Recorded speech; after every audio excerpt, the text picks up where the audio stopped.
Hey guys, so chapter 1010 of One Piece, titled Conqueror's Haki, just came out, and well, it's kind of, I feel like I say this all the time, I feel like a broken record here, but it's it's an amazing chapter, just full of so many hype moments, picking up pretty much where we left off on the roof of Onigashima with Big Mom falling off, and we get kind of a quick solution to that, nothing too crazy.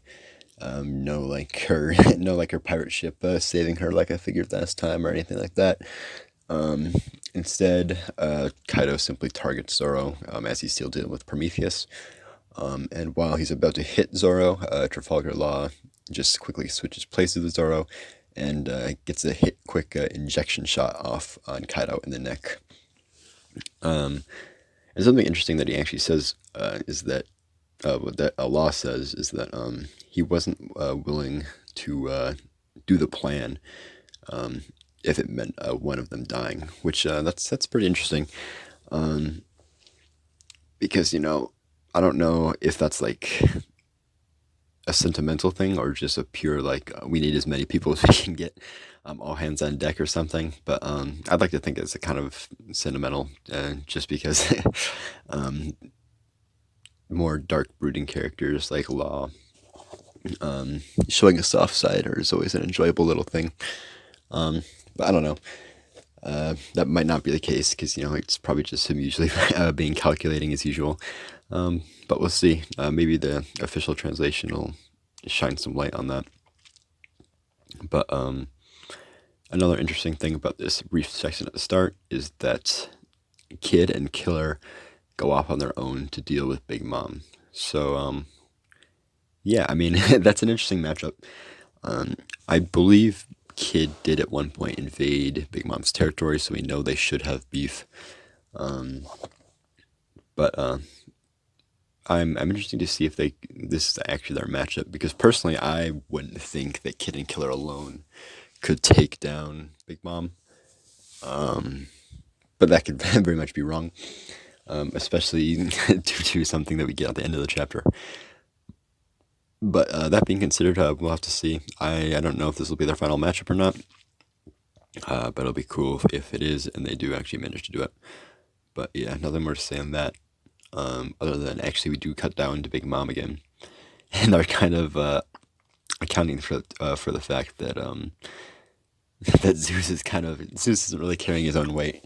I guess is the best way to say it, because we know obviously last time, or in Whole Cake Island, she got captured by Nami, and even kind of went back and forth between Big Mom and Nami a few times.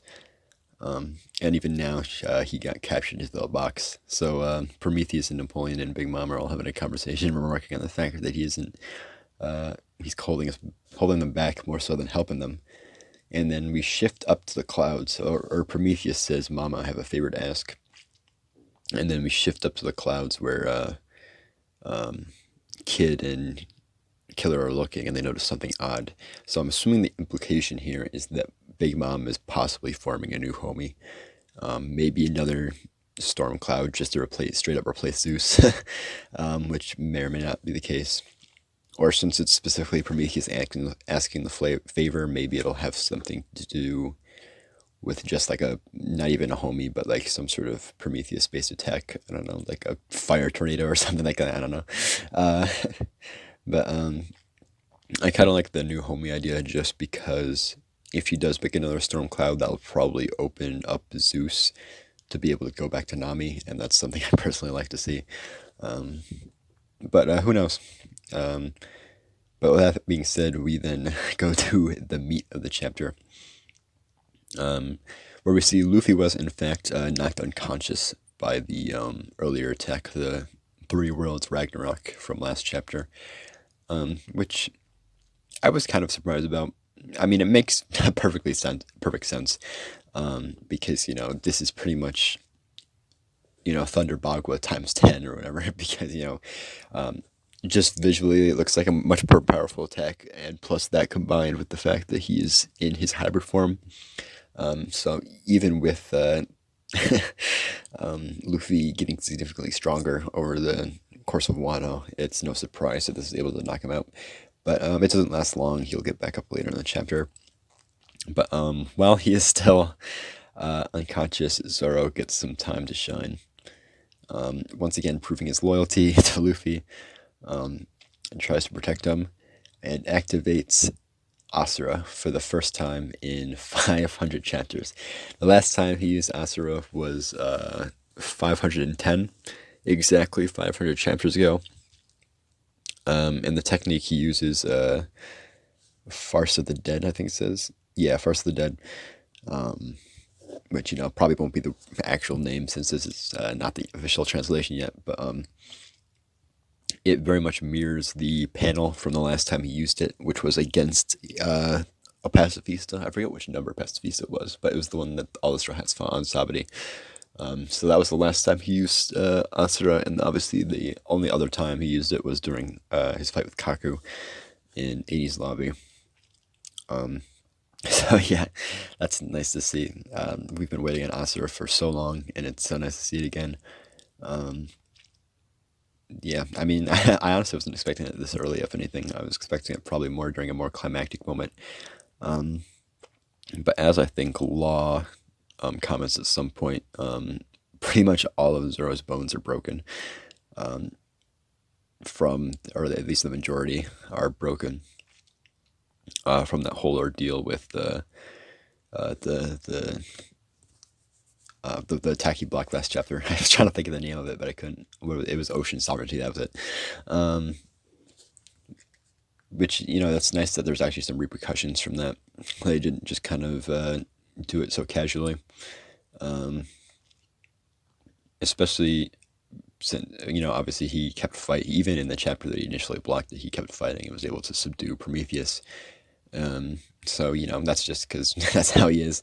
We've seen multiple times that significant injuries won't keep Zoro down. So, yeah, he keeps fighting here and even gets a solid attack on Kaido. One that he remarks will leave a scar. So that's, very important because the only other character to leave a lasting scar is Odin. So it looks like quite possibly Zoro might be, if not already at approaching the level of Odin, at the very least able to leave this scar across Kaido's chest. And what Kaido points out, or what Kaido asks Zoro rather, is if he has Conqueror's Haki. Which, so I assume that's, if Kaido knows anything, it's his Conqueror's Haki. So I assume it's pretty much confirmed that he has it. Maybe it's, I guess another way you can look at it is it's just Enma. I don't know. Maybe Enma has some residual Conqueror's Haki from Odin, but I think this is pretty much confirming that he has Conqueror's Haki. I don't know if it's implying that the Asura technique all along was Conqueror's Haki. I know some people have theorized that it's Conqueror's Haki, or maybe just some sort of pseudo Conqueror's Haki, since it is pretty much just intimidating your enemies to level that you appear like a demon spirit or whatever. And, intimidating your enemies is pretty much the definition, more or less, of Conqueror's Haki. So, maybe all this time Asura was a very strange application of Conqueror's Haki, which, I wouldn't be upset if that turned out to be the case. But yeah, I mean, I think it is pretty much confirmed that he has it, which, I mean, that is exciting. I'm glad that it wasn't revealed that he has it like up against like fodder characters. Like it worked for Luffy because I guess he wasn't even against fodder characters, but like the first times he used it were in like Marineford and where else did he use it? Amazon Lily. Before he actually knew what it was, he used it like subconsciously against filler character or just background characters pretty much. But I mean, that was pretty acceptable for him at the time, since we were pretty much just being introduced to what it was. But seeing Zoro actually having it confirmed with Zoro, not against like just knocking down a bunch of random beast pirates, but instead applying it against Kaido is definitely a very impressive reveal, which I think is definitely good for where we are in the story.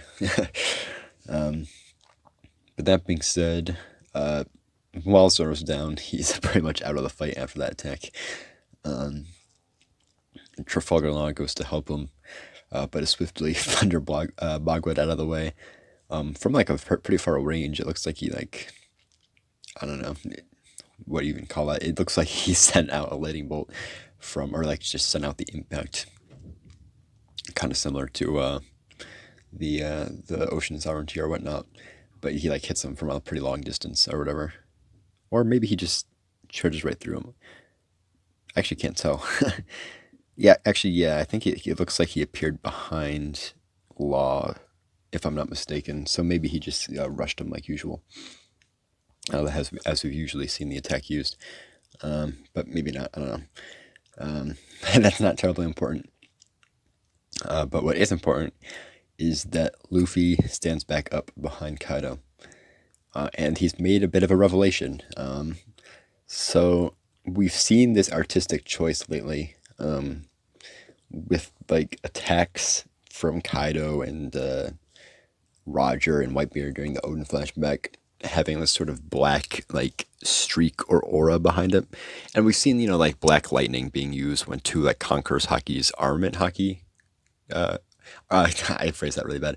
Two users of Conqueror's Haki's, when their armament Haki clashes, we've seen that like this black or red in the anime lightning kind of sparks out of it.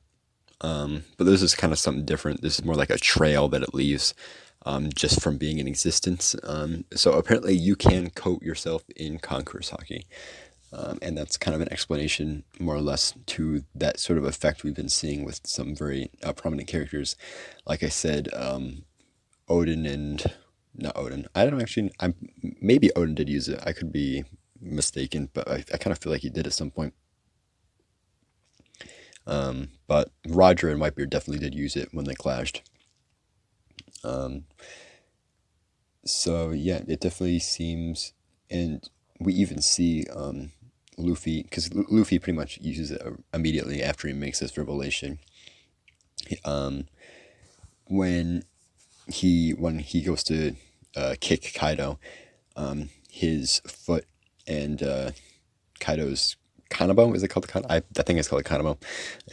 I forget if it's called something else. But his big club, if that's the wrong name, they don't touch each other. They stop before hitting each other in a very similar fashion to how Odin and Whitebeard clashed. Which, despite Luffy using Ryuo, which we assumed at the time was what was causing that space to exist between the clashes, we didn't actually see that. So I think it's more or less confirmed that Conqueror's Haki is what's causing like the clashes that the blades don't touch or whatever. Or in this case, the kanabo in the foot. But yeah, after making this revelation, Luffy can now coat his arms in armament Haki. We see that kind of black trail coming from his fist as he proceeds to wallop Kaido, landing quite a few good hits on him, actually. Well, I guess other than that attack that Kaido blocked with kanabo, he gets a pretty solid gut punch to the gut, and then follows it up with a big uppercut. So yeah, and it's kind of interesting how this was handled more so than anything else. Everybody figured that there's probably going to be some sort of advanced Conqueror's Haki coming soon. Especially since we, had two arcs focusing on observation and armament, respectively. Or I guess since we're still in the same arc as armament was focused on, we can't really say that anymore. But yeah, I guess I just didn't expect it to be so sudden, I guess. Simply because, when it came to Future Sight, we were introduced to the fact that Katakuri was able to use it, and then Luffy, during his fight with Katakuri, slowly developed it during that fight.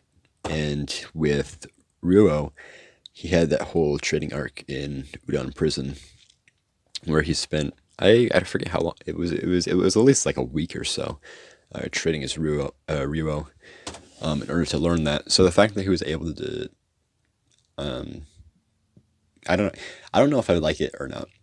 It's not bad, but like it's not like quite as satisfying as being able to learn it over time. Just he's kind of like, oh, Conqueror's Haki can coat your arms, and then all of a sudden being able to use it and beat the crap out of Kaido. And maybe Oda did that by design, specifically because we spent over the past 150 chapters, we've had these little this time to develop advanced observation Haki and advanced armor Haki in a Whole Cake and Wano respectively, and that took significant time. So we just decided to switch up the mold, I guess, and not make it very predictable. And instead of having him undergo this whole training arc, I guess, or progress, in which he develops his power, and just having him straight up figure it out and learn it. And you could say, since Conqueror's Haki is not just anybody can use Conqueror's Haki, presumably. Only certain people are born with it. Since maybe that gives it different properties or whatever. It's something that once you know it exists, you can just sort of use it at will, maybe. I don't know. Because it obviously is very different from the other two in that respect.